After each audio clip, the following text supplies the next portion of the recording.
अगर हम अपने आप को ठंड से बचाएं तो वो इरिटेशन नहीं होगी, और अगर हम फ्लू वैक्सीनेशन लगा लें तो वो फ्लू वायरस जो है उसका अफेक्ट नहीं होगा और वो नमूनिया में कन्वर्ट नहीं होगा। खांसी, सांस में सीटों की आवाज़ का आना, चलने से सांस का फूलना या सांस में तंगी महसूस करना, तो ये अस्थमा की अलामत हो सकती हैं। तो डॉक्टर साहब फ्लू शॉट्स ये कितने फायदेमंद है स्मोक के सीजन में अगर लगवाए जाएं? देखिए, फ्लू शॉट्स मेरे मुताबिक जो मैं पेशेंट को असेस कर रहा हूँ, it is no mandatory for almost everyone living in a city जहाँ पे स्मोक बहुत ज़्यादा है, और वो लोग जिनको छींकें आती हैं, केरा गले में गिरता है, जिनको दमे की अलामत है, जिनको स्मोकर्स दमा है, या जिनको क्रॉनिक लंग डिजीज़ है। ये तो मैंने बात की हमारे लंग के डिसऑर्डर से, लेकिन जिनको हार्ट का मसला है, जिनको किडनी का मसला है, जिनको लिवर का मसला है, या जिनमें कुव्वत मुदाफ़त कम है या कम करने के लिए कुछ मेडिसिन ले रहे हैं, उनके लिए भी ये बेनिफिशियल है। अच्छा, यहाँ पे हमने बात की सिर्फ फ्लू की, एक और वैक्सीनेशन भी है जिसको हम अंडर एस्टिमेट करते हैं, वो है न्यूमोकोकल नमूनिया की वैक्सीनेशन। वो भी हम रिकमेंड करते हैं, वही हाई रिस्क ग्रुप जिनको मैंने पहले बात की, या जिनकी एज अबव 60 हो, उनको भी वो वैक्सीनेशन लगानी चाहिए।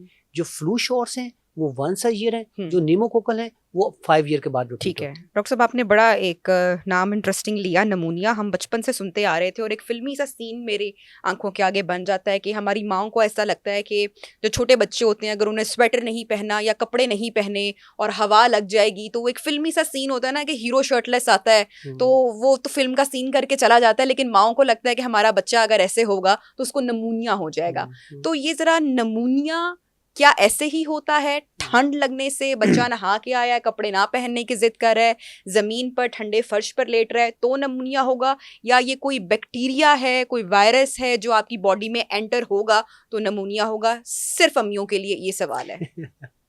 अच्छा, ये बात किसी हद तक ठीक है, किस हद तक मैं समझाता हूँ।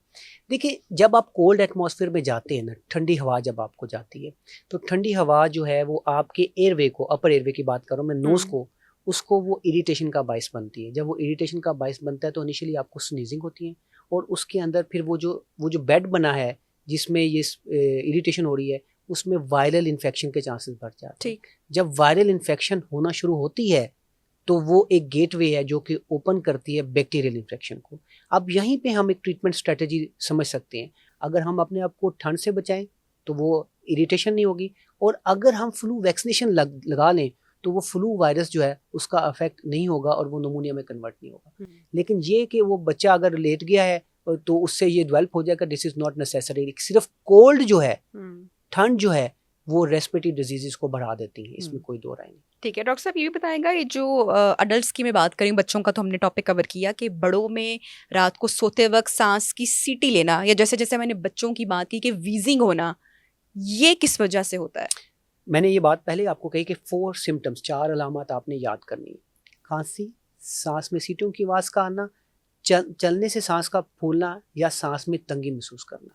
इन चारों में से अगर कोई एक अलामत रात को, early morning, late night, early morning हो, किसी मौसम में हो और कभी बिल्कुल ठीक हो जाए, तो ये अस्थमा की अलामत हो सकती हैं। इसमें आपको इसमें बिल्कुल रेड फ्लैग आपका होना चाहिए।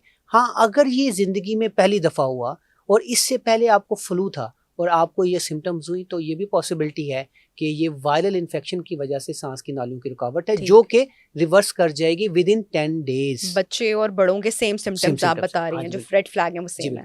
अब अगर ये अलामत 3 हफ्ते से ज्यादा चल पड़ी हैं और आपको अगले साल इसी मौसम में ये दोबारा प्रॉब्लम डेवलप हुआ, तो फिर इसमें कोई ही दूसरी राय नहीं है कि आप अस्थमा का शिकार हो चुके। ठीक है डॉक्टर इरफान, ये बताएगा कि इस वक्त जो हम खांसी देख रहे हैं और ये इसकी रिकवरी इतनी अच्छी आसानी से जल्दी नहीं हो रही है, कोविड वेरिएंट है इसमें? अब नहीं, अभी नहीं आया। एक्सपेक्टेशन मेरी, देखिए कोविड हमारे पास रिपीटेडली वेव फॉर्म में आता है, अल्हम्दुलिल्लाह वो हमें अभी इतना तंग नहीं करता, लेकिन इस वक्त जो है वो सिंपल फ्लू है या ये वेदर इंड्यूस प्रॉब्लम हमें चल रहा है। फ्लू चल रहा है, फ्लू इज हियर।